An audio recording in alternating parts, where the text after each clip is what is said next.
Bangkok जल के स्वाहा हो जाए तो समझ जाइए क्या। पहले कुछ सुनाऊं आपको। आपको बैंकॉक से तो मैं समझ गई, अब बैंकॉक के दिन आ गए कर्म का भुगतान करने के।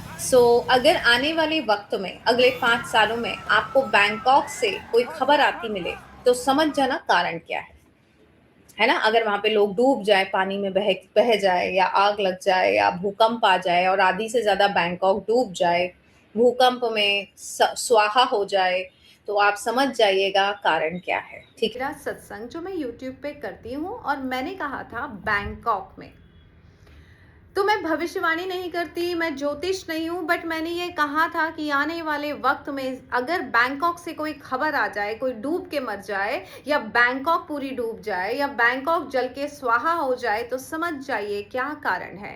तो उसके लिए आप पूरा मेरा सत्संग देखिएगा जहाँ पे मैंने कारण बताए हैं। इस वक्त समय ऐसा चल रहा है जहाँ पे महादेव को बहुत गुस्सा आया हुआ है। हम मनुष्यों ने पृथ्वी पे बहुत सारे दुष्कर्म किए हैं। मैं ये बताना चाहती हूँ कि अगर मैं भविष्यवाणी करती हूँ कि वहां से ऐसी खबर आएगी, यहाँ से ऐसी खबर आएगी, मैंने पहले भी कहा था तो कि पुरुष नाव में ढूंढना डूब के बाकी है, जिसमें हजारों लोग 1500 मरने से वाले हैं, जो ज्यादा। कि रुक रुक के खबर आ ही जाती है नाव में डूब के मरने वालों की। अभी कल खबर आई वियतनाम की। ये जो मैं कहती हूँ, ये मैं कोई ग्रह नहीं देखती हूँ, कोई नक्षत्र नहीं देखती हूँ, मैं कर्म देखती हूँ। और मुझे पता है कर्मों के शुभ परिणाम होते हैं और आपके दुष्कर्मों के दुष्परिणाम होते हैं।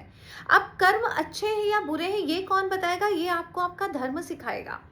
जब आप धार्मिक ग्रंथ पढ़ेंगे, जब आप गरुड़ पुराण पढ़ेंगे, जब आप शिव पुराण पढ़ेंगे, तो आपको समझ में आएगा कि हमसे कहाँ गलती हो जाती है हमारे कर्मों में, किस तरह से हमारा एक अनजाने में किया गया कर्म दुष्कर्म की श्रेणी में आता है। लेकिन ये कब पता पड़ेगा, जब आप शास्त्र पढ़ेंगे।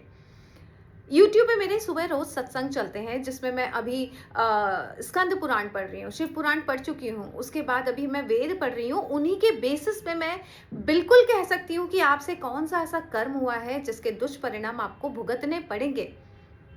तो या तो इस वक्त अपनी रक्षा और सुरक्षा के लिए सत्संग सुनना शुरू कीजिए। बड़े बड़े महात्मा सत्संग कर रहे हैं, आपको बताने की कोशिश कर रहे हैं। कई बार मैंने लोगों को ये कहते सुना है कि सबका अच्छा सबका बुरा बहुत कस्टमाइज्ड होता है। नहीं होता है कस्टमाइज्ड। आपका बुरा कि ओ मेरा बुरा आपके लिए अच्छा हो सकता है, या मेरा अच्छा सोचना आपके लिए बुरा हो सकता है, नहीं। शास्त्रों में जो बुरा है वो बुरा है, जो अच्छा है वो अच्छा है। आपके और मेरे अच्छे और बुरे की कैटेगरी में डालने से कुछ नहीं होगा। उसके लिए आपको शास्त्र पढ़ने पड़ेंगे जो ये कहते हैं कि मांसाहार खाना बहुत बुरा है। अब उसके लिए प्लीज कमेंट बॉक्स में मुझे मत बताइएगा कि ये साइकिल है और ये है और वो है। जो मना है वो मना है। पशुपति नाथ के पशुओं को मार कर खाना मना है। पशुपति नाथ के पशुओं के साथ दुर्व्यवहार मना है। ये आपके दुष्परिणामों को ला सकता है आपके जीवन में, क्योंकि ये दुष्कर्मों में आता है। और आप सब जानते हैं कि बैंकॉक का भोजन क्या है। बस उसी बेसिस पे मैंने ये कहा था मेरे सत्संग में कि आने वाले 5 सालों में अगर कोई खबर आ जाए बैंकॉक से कि बैंकॉक डूब रहा है, बैंकॉक में लोग स्वाहा हो रहे हैं, तो समझ जाना 5 साल नहीं, शायद शिव के पार्षद मेरा सत्संग सुन रहे होंगे और उन्हें सडनली याद है कि अरे बैंकॉक कैसे छूट गया, वहां भी तो बहुत सारे दुष्कर्म हो रहे हैं। और जो खबर मैंने कहा था कि अगले 5 सालों में आ सकती है, वो 5 दिन में आ गई। ये मेरे सत्संग की डेट है, आप जाके यूट्यूब पे देख लीजिए। मैंने 8 जुलाई को कहा था और 13 जुलाई को आपको खबर आ गई बैंकॉक में क्या हुआ है। तो बस मैं इतना कहना चाहूंगी कि अपने कर्मों की एक लिस्ट बनाएं कि आप किस तरह के कर्म कर रहे हैं। कभी भी किसी के साथ कोई गलत हादसा हो तो बजाय हम ये कहने कि उसने क्या किया है, हम ये झांके कि हम क्या कर रहे हैं।